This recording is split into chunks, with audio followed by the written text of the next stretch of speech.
Fatehnagar bridge వద్ద ఏర్పాటు చేసిన ఎస్టీబీ ప్లాన్ని BRS working president KTR, BRS ఎమ్మెల్యేలు పరిశీలించారు. ఈ సందర్భంగా కేటీఆర్ మాట్లాడుతూ హైదరాబాద్లోని వివిధ నాలాల ద్వారా ప్రవహించే మురికి నీరు ఎస్టీబీ ప్లాంట్ ద్వారా శుద్ధి చేశాక మూసీ నదిలోకి పోతుందన్నారు. ముఖ్యమంత్రి రేవంత్ రెడ్డి మూసీని సుందరీకరణ చేస్తానని, అద్భుతంగా చేస్తానని మాట్లాడుతున్నారు. మూసీని కొత్తగా శుద్ధి చేయాల్సిన అవసరం ఏమాత్రం లేదని కేటీఆర్ అన్నారు. ఎస్టీబీ ప్లాంట్ బీఆర్ఎస్ ప్రభుత్వమే ప్రారంభించిందని, దాదాపుగా అన్ని పూర్తయ్యే దశకు వచ్చాయన్నారు. కాంగ్రెస్ ప్రభుత్వం నిధులు ఇస్తే ఇంకో 2-3 నెలల మొత్తం పూర్తవుతాయన్నారు.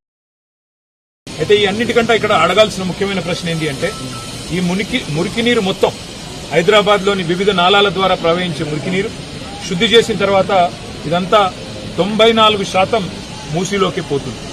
ఇవాళ ముఖ్యమంత్రి గారు మూసీని నేను సుందరీకరిస్తాను, మూసీ ప్రాజెక్టును అద్భుతంగా చేస్తాను అని మాట్లాడుతూ ఉన్నారు. మూసీలో ముఖ్యమంత్రి గారు తెలుసుకోవాల్సింది ఏంటంటే, కొత్తగా మీరు శుద్ధి చేసేదైతే ఏమీ లేదు. ఎందుకంటే ఆల్రెడీ సివరేజ్ ట్రీట్మెంట్ ప్లాంట్లు సంపూర్ణంగా మా ప్రభుత్వమే ప్రారంభించింది, దాదాపుగా పూర్తయ్యే దశకు వచ్చినాయి. మీరు డబ్బులు ఇస్తే ఇంకో 2-3 నెలల్లో మొత్తం పూర్తయిపోతాయి.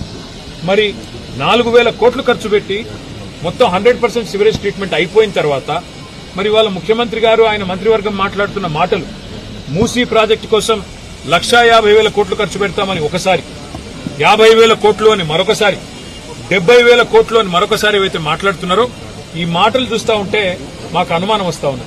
ఎందుకంటే అసలు ఉద్దేశం మూసీ సుందరీకరణనా లేక ఇంకేదన్నా ఉన్నదా అనేది కూడా ప్రజల్లో కూడా అనుమానాలు కలుగుతూ ఉన్నాయి. కాబట్టి నేను రేవంత్ రెడ్డి గారికి, మున్సిపల్ శాఖకు కూడా చెప్పేదల్లా ఒకటే, మీరు ఆల్రెడీ కేసీఆర్ గారు ఏదైతే మంచిగా వడ్డిచ్చినా విస్తరలాగా మీకు అన్ని పంచపక్ష ప్రమాణాలు పెట్టి మీకు అసలు ఒక ఇల్లు కట్టలేదన్నారు. నాకు ఆశ్చర్యం అనిపించింది. ఒక్క డబుల్ బెడ్రూమ్ ఇల్లు కట్టలేదు అని ఇదే రేవంత్ రెడ్డి గారు ఇదే